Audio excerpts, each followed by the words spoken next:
Warahmatullahi wabarakatuh. Kembali lagi berjumpa bersama Supri Akuntan Lovers. Dalam hal ini kita akan membahas bagaimana melihat kesehatan, kemampuan, ataupun melihat bagaimana usaha kita baik, berkembang, mundur, atau progresif ke depan untuk maju. Adapun rumusnya seperti halnya ilmu-ilmu ekonomi ataupun manajemen serta perbankan, itu cukup dengan rumus CAMEL, CAMEL. Dalam hal ini C-nya adalah capital. Capital adalah modal. Sejauh mana modal kita dapat mempengaruhi usaha.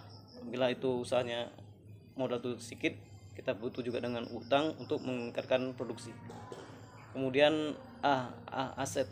Aset dalam arti di sana harta ataupun kemampuan perusahaan kita dalam mengembangkan usaha, apakah masih perlu ditambah, apakah yang tidak produktif dijual atau dikembangkan dan manage aset tadi supaya ataupun harta tadi menghasilkan keuntungan. Yang ketiga adalah M, manajemen. Manajemen ini bahasa kasarnya ataupun bahasa umumnya adalah mengatur. Bagaimana manajemen itu dari 6 of M, 6 manajemen sumber daya, manajemen keuangan, manajemen pemasaran, dan manajemen lainnya. Itu harus kita atur bagaimana supaya manajemen tadi baik. Dan yang selanjutnya adalah E dalam ini adalah earning adalah artinya pendapatan. Bagaimana kita melihat pendapatan kita setiap periodikalnya, pencatatan yang kita contohkan tadi adalah akuntansi, sejauh mana setiap periodikalnya, baik itu bulanan, per bulan, atau semester, atau tahunan. Itu akan mempengaruhi daripada keuntungan kita evaluasi apakah makin besar atau sedikit pendapatan atau earning tadi.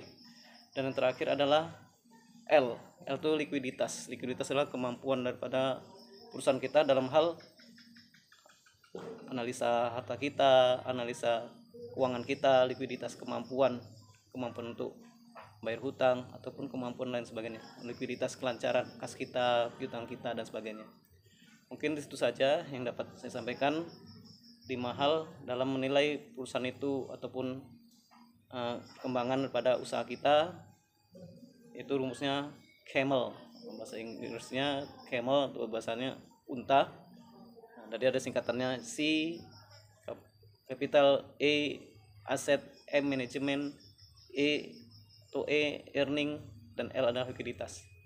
Itu saja yang dapat saya sampaikan. Lebih dan kurang kami mohon maaf. Assalamualaikum warahmatullahi wabarakatuh.